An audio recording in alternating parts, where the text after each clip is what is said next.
Hey everyone. Welcome to my long-delayed part two of my Richard Corbin haul. These will be comics that I got in the, I guess, month or so after Richard Corbin passed away, and it's just taken me a long time to get my act together. I did at one point film this earlier, and I just went on for so long that I decided to do it over, and then opportunities to do it over didn't happen. But also in the meanwhile, with my first Richard Corbin haul, I realized some people don't have that much context for who Richard Corbin is. And it's not their fault. It's kind of the fault of publishing that Corbin, who was once kind of a major figure, did not get reprinted or published very broadly in the United States. But at one point, you could pick up a random Warren Comics issue. So you didn't have to be tapped into the undergrounds that Corbin came out of to have a concept of him as kind of an unusual artist, because you might pick up an issue of Creepy, and there he'd be often in the color section. This one is some weird Christmas comic that he did, or that they wrote for him to do in Creepy. There's a whole collection, which I still can't find my copy. It's buried in a box somewhere, of Dark Horse reprinting most of the Corbin creepy and eerie publications. So I think that's probably out of print, but it might still be available out there. Anyway, so if you were a reader of creepy and eerie in the 70s, you would have recognized Richard Corbin's art. Here's another example. He had a number of covers with Creepy and Eerie and other. This is 1984, another Warren publication. It's not one of his greatest covers, but it's the one that I turned up easily. And in the inside, the center, the one color spot is a Richard Corbin comic written by Jen Stannard, I believe. No, it doesn't say there. Mutant World, anyway, which is of note for what we're going to look at in a little bit. What this video is about is the comics I picked up recently that Richard Corbin published himself with his own company, Phantagor Press. Here's one more, 1984, with another centerpiece, which is Mutant World. And there it does say written by Jen Stannard. And Jen Stannard did a lot of writing with Richard Corbin. So you can kind of imagine how this kind of popped out of these magazines. And then the big thing that really put Richard Corbin over, he became one of the central figures of an even more popular magazine at the time, which is Heavy Metal. This is an issue from 1977. I think that's the first year of their publication. And here's kind of an iconic picture of his iconic character, Den, his iconic fantasy character, who made a huge impression, I think, on readers in those early issues of Heavy Metal. And this stuff was originally published in Metal Hurlant, the French publication. So French readers were perhaps more tuned in to Richard Corbin before the American readers got to discover him. But here the colors really popped, and he got to be even more outrageous than he got to be in the Warren magazines. So we all remember him for this character Den, who ran around without clothes and was very well endowed, and I think just about all the other characters in the stories ran around without any clothes on either. So in the early days, it was rare to pick up an issue of Heavy Metal without some Corbin in it. There's some more Den. Here's one. Will this still be Den? Yep, here's some more Den. Sort of a prologue, epilogue, I think, for Den. And then he did other works that appeared in Heavy Metal, some of which were less memorable, such as this Sinbad the Sailor. I think there might have been a whole series of the new tales of the Arabian Nights, which he also did with that writer, Jen Stannard. And I think over the years, over the decades, he's reappeared in Heavy Metal here and there. And I know Just thought you'd show you some more of those early Heavy Metal covers. All of these issues have some Richard Corbin inside. Interestingly, they didn't seem to ever use Richard Corbin as the cover artist, unlike the Warren magazines. But as I was saying, even, over the years, if you were to randomly pick up heavy metal, you might find some Richard Corbin tucked away in there. And most recently, just a few months ago, I found something by Richard Corbin in heavy metal just before he died called Murky World. So now I need to hunt down all the heavy metals that have Murky World in it, I think. Unless some beautiful hardback of Murky World comes out soon. I have heard no mention of it yet from any publisher that I'm paying attention to. But the main course of this video is all the Fantagor books I managed to pick up, both from my local shop, or one of my local shops, Excalibur Comics, which is a great place for back issues, and then other stuff that I couldn't get but was still affordable, I grabbed from mycomicshop.com. And it's still very spotty, even though normally a lot of things I can get from mycomicshop.com and fill out a whole run, but not in this case. But anyway, I think the first I realized that I could get this stuff from my local shop when I picked up Fantagor. They have a section of recently acquired underground back issues. And so I think at the time Fantagor was published by Last Gasp, so it was Richard Corbin's comic. I presume edited by him. It doesn't say. So that's a front cover by him, and then in a completely different style, there's the back cover. This is kind of his most iconic style, I suppose. So it was already quite well developed in, I believe this is 1970, yes. And it turns out, I didn't know this, Phantagor is a character, one of those characters like Uncle Creepy or Uncle Eerie or whatever they're called, or the Crypt Keeper, who introduce the stories in the comic. And Phantagor says, "Hi, my name is Phantagor. What's yours? This is where I live with my brother Uck. He's not too smart. He follows me wherever, everywhere. We're inseparable." It's all misspelled too. But so his brother Uck is a little head attached to his body. Very creepy. So here we have, and as we go through this, you see a bunch of different styles for Corbin, although it's all kind of Corbin-esque, if you will. And I think his style solidified more over time, but he still kind of switched styles up, as we saw when we looked at those Marvel and DC books he did in the previous Corbin episode that I did. This is less sort of startling compared to something like this in terms of what you would expect to see in an underground comic. Let's see. And then there are some naked people fighting. And here, this one has more of that airbrushed look. I can't really read the title, though. Razar the Unhero, I think it says. And then he did include some other people in here. At least I assume they're not just him under a pseudonym. This one's by someone named Herb Arnold, who seems to bear kind of a stylistic similarity to him, but not too close. But you can see they have a similar aesthetic.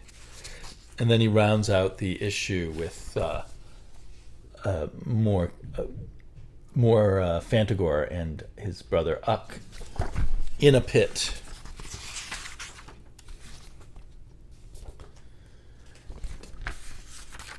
From the very beginning, everything that he does has a kind of brutal, dreamlike, fantasy kind of side to it that maybe partially fit with the aesthetic of the underground, but I think there were also people who viewed him askance because he wasn't really part of the hippie ethos as much as they might have liked.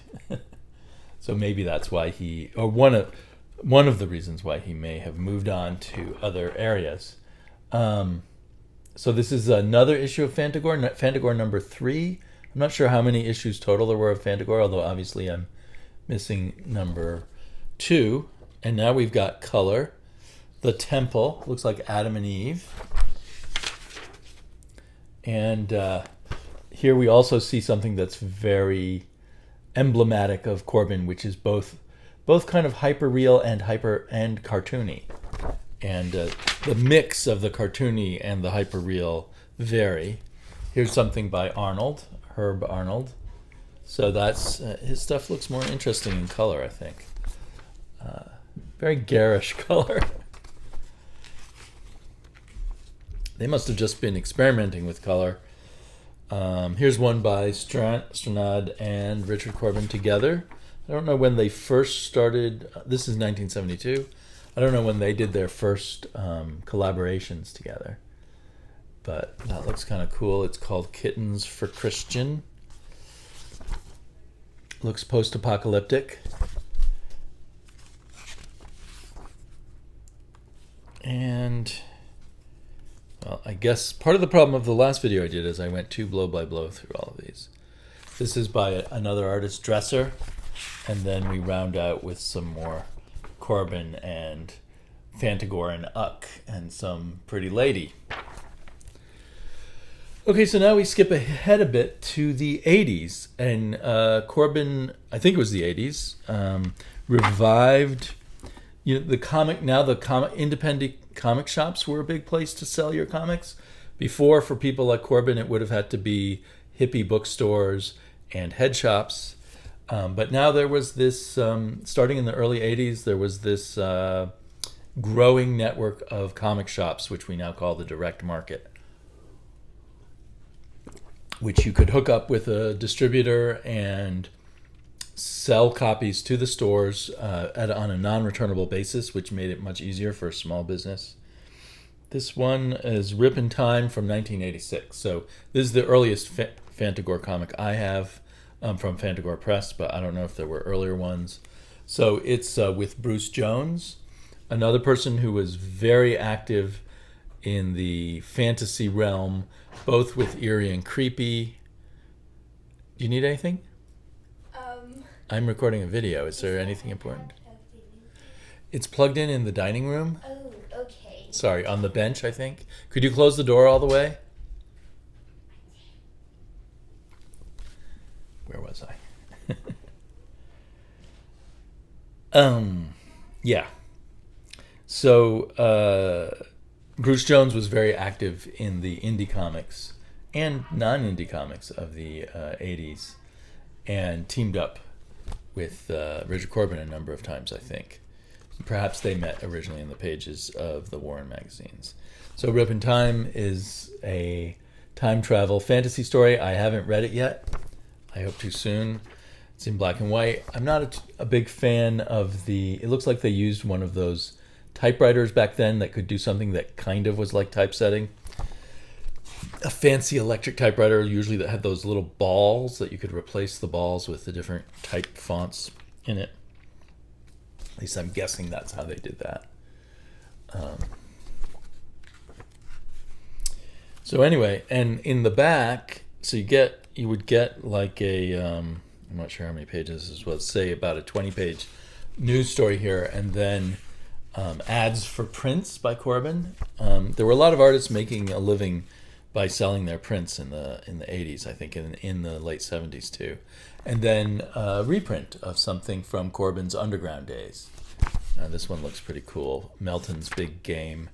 I feel like I've seen this in one of the other magazines I have. And then ads for more prints on the back. So that was Rip in Time number 1. Here's number 2. Love the covers. And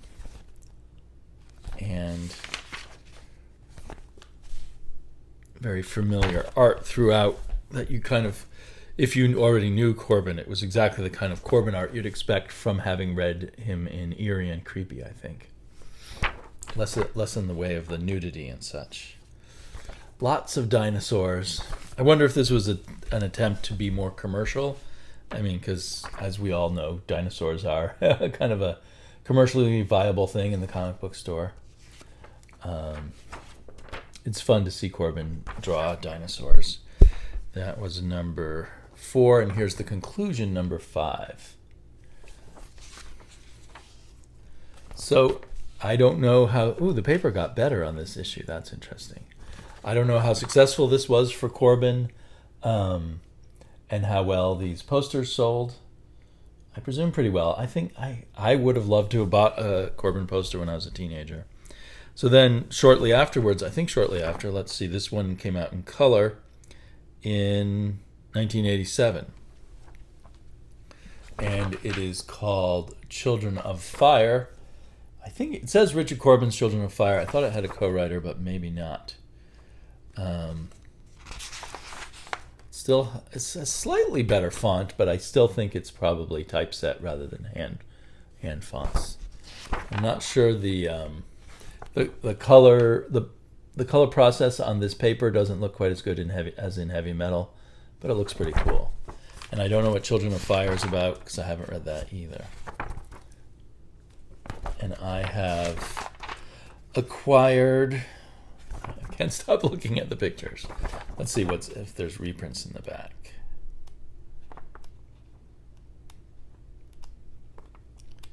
All one story. Perhaps it's all one. Nope. Oh, here's a colorized version of Razar the Unhero. That's interesting. I'll have to compare the two. See if there's any other changes. Oh, an ad for Teenage Mutant Ninja Turtles. So I've got number 1 and number 2 of this series. Oh, I really like this cover. That's creepy. It has kind of a back to that Arabian Nights kind of feel.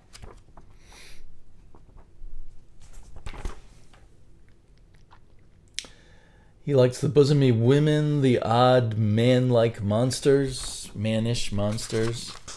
And here, I'm assuming this reprint, because it's copyright Corbin 72 and 87. So I'm guessing something he colorized for this comic, this Children of Fire comic, in the back called Necromancer.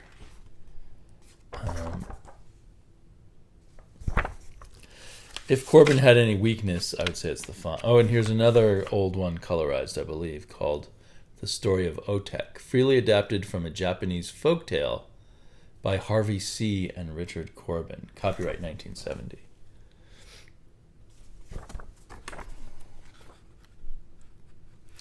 And then a lot of ads for prints.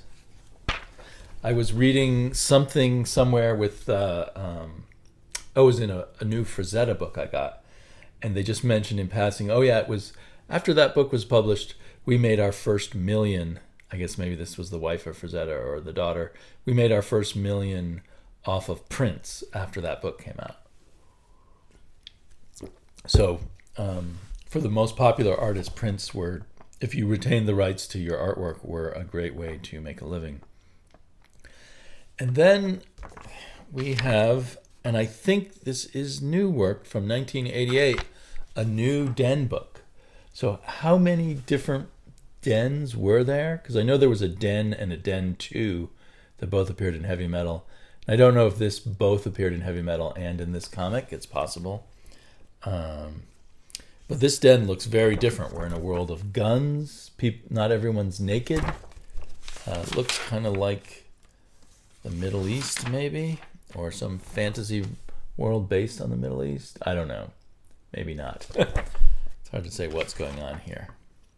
Again, I haven't read any of these. I'm kind of, well, I did the one video where I went on too long. So this is the second time I've looked through these, but I've just unbagged them to look at for this comic, and I will eventually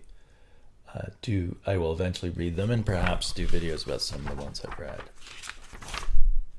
So it looks like this is almost all Den, and at the back he advertises Mutant World and Vic and Blood, the Chronicles of a Boy and His Dog. So he collaborated with Harlan Ellison there. Oh, and there's another backup story by a different artist, The Martian War by Stan Dresser, which has a little bit of a Van Bodie look, I guess.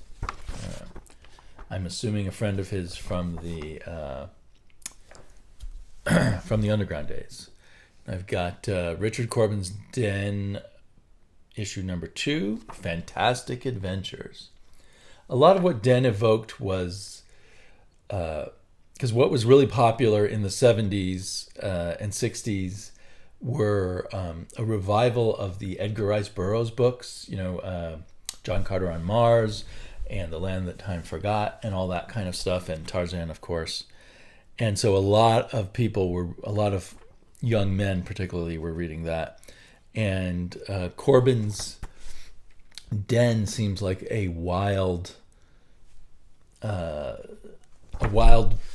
boy's fantasy of being in that world. In fact, I think Den originally turns out to be like a 12-year-old boy who gets reincarnated into Den's body, into this fantasy world, with evil villains and beautiful women to save and all of that. But yeah, this has a very different setting. So that's issue 2. And I've got issue 3. More guns.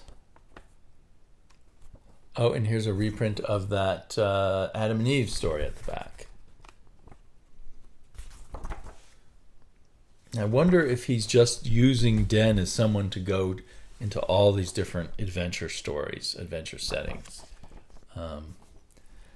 We're not seeing the male member anymore, which Den was originally famous for. At least I don't think we are.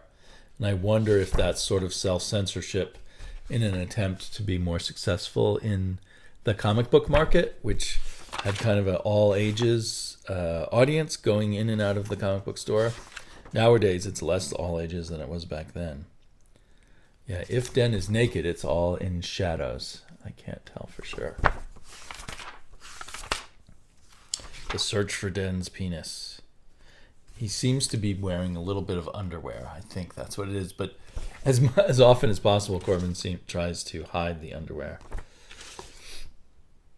And then a colorized story by Bruce Jones at the back called Hunter. Bruce Jones was also an artist. He was quite a good artist.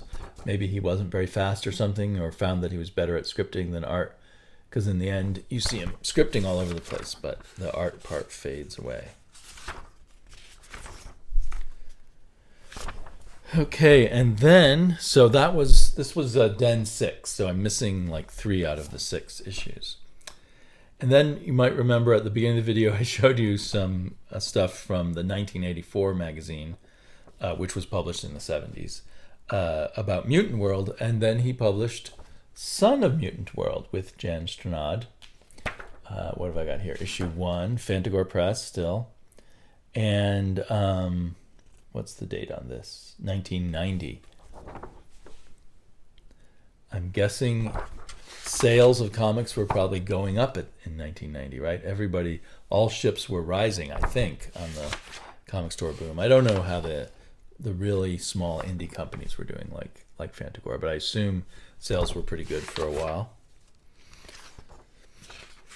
This also reprints some more Bruce Jones. So it looks like you get about half an issue of Mutant World. And then a collaboration between William F. Nolan and Richard Corbin. And I know William F. Nolan was a pretty well-known science fiction writer, and I'm trying to remember now what his most famous book was, and it's slipping out of my head. So this is probably a reprint. So one thing that this shows you when you look at it, you kind of think, oh, there isn't really that much Richard Corbin out there, but there is a ton of Richard Corbin, but most of it slipped away and was only published once or twice. Most of it, I don't think, ever made it into paperbacks, or now it would be great to have them all in hardbacks.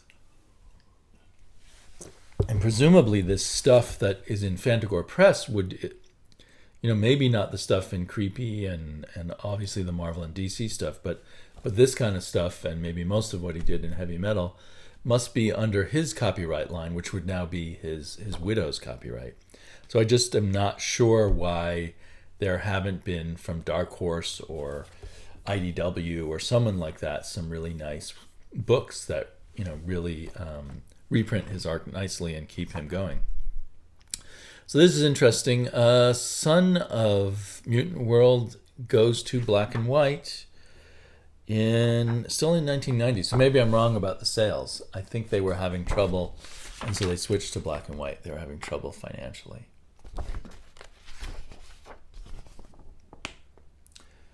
It looks like they did at this point reprint A Rip in Time as an $8.95 paperback. And I did once have a paperback called Neverwhere that had the first Den storyline in it. And I looked that up at mycomicshop.com, and they were selling it there for, I forget, was it $150 or $175? And I remember it being a not very rugged, high quality paperback. Looks like this also more Bruce Jones, now in black and white also. And this is a story we saw in the first issue of Fantagor. There.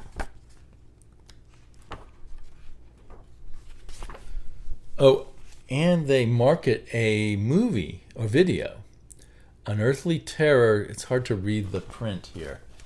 But it's a video called The Dark Planet. And I think it says it's live action. 2-part anthology includes Tower of Blood and Relief Station. It's a live action program with special effects produced by Richard Corbin and Bruce Jones. On a world many light years away, sinister forces threaten members of an Earth base. We have a good supply of new tapes, VHS color. I wonder if anyone's posted that on YouTube. I'm going to have to look around for that. And they're advertising this book, Jeremy Brood, which I do remember. So that was also out in paperback, and I think that originally might have been serialized in Heavy Metal. Is this? Sorry, I'm getting distracted. Oh yeah, this is the same piece, The Twilight of the Dogs from the original Fantagor. And here is Son of Mutant World number 4. I think I saw somewhere that Corbin had a lot of problems managing his own comic book company, and it was something about him having to switch to black and white and sales being cut down. So it's tough to be an indie publisher publishing your own work and trying to do the work and everything. It's too bad that it didn't take off for him the way, say, the Mutant Turtles did or something. Of course, very different material. But as we know, he was involved with the guys who Eastman and Laird, and did a few issues of the Turtles with them, which I've seen on the Kayfabe channel. I've never seen in person the Mutant Ninja Turtles. I don't know if number 4 is the final issue.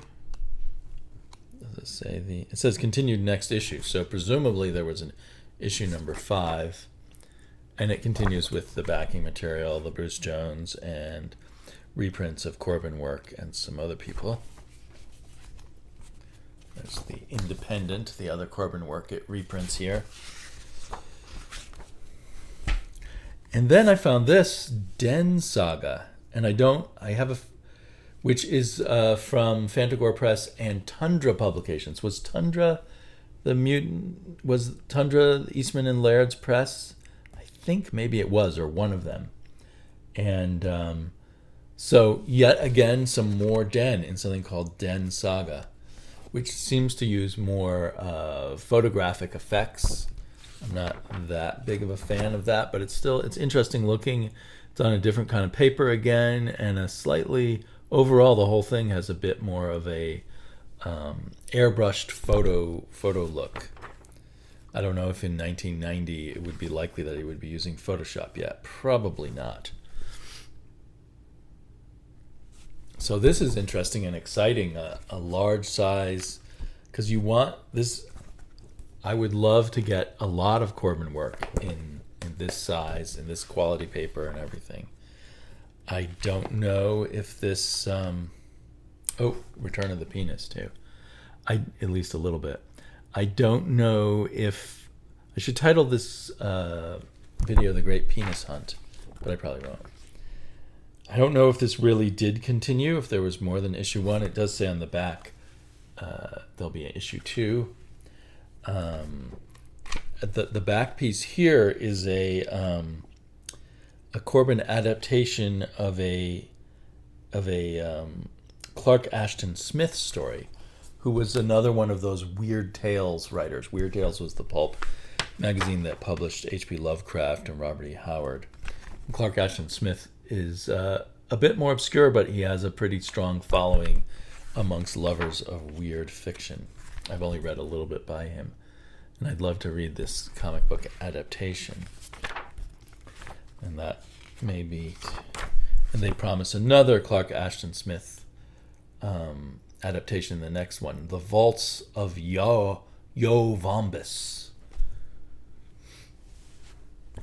So, what might have been.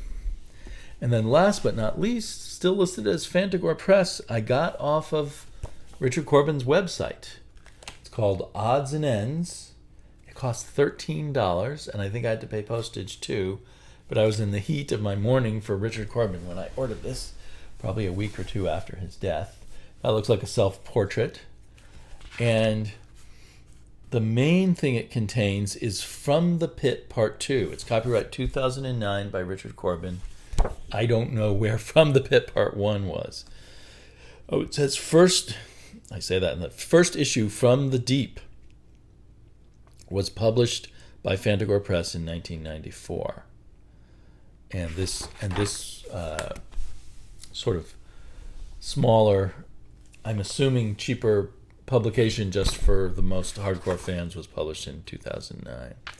But this From the Deep art looks really nice use of the black and white. So one of those things that you kind of wish had succeeded and had continued. I don't know what it's about. Again, like all the others, I'm now looking at them for the second time. But I haven't read anything yet. And that's what the cover of From the Pit number 2 would have looked like. Is it From the Deep or From the Pit? I guess they changed their mind. And here's what From the Pit number 3 would have looked like. And a illustration for CD cover. These are literally Odds and Ends, the name of the comic. Empire of the Necromancers, a Clark Ashton Smith illustration. That looks really cool. And yeah, so a bunch of Clark Ashton Smith illustrations. I don't know if these originally appeared in some small press Clark Ashton Smith book. I wouldn't be surprised if Arkham House publishers reprinted Clark Ashton Smith. Arkham House used to do beautiful, beautiful short story collections that I used to buy back in the late 80s and early 90s. The City of the Sea by Edgar Allan Poe, Morella, Edgar Allan Poe. Yeah, so I'm suspecting these are spot illustrations in high-end books, or were intended to. Bernice by Edgar Allan Poe. And printed with soy-based inks on chemical-free plates in an environmentally free manner. And somewhere in here it says there's not likely to be the third issue is not likely to be published. Or maybe it was on the website where I bought this. Oh, here, there's a note. At this point, you might expect a to be continued caption, but it's highly unlikely that there will ever be another chapter of this story produced. I would just like to assure you that the story would have led the characters through several harrowing adventures and finally ending with all conflicts resolved. So, that's the final word on whatever that was. So there's still more for me to hunt down and seek out with Richard Corbin. So it ends there, but to be continued.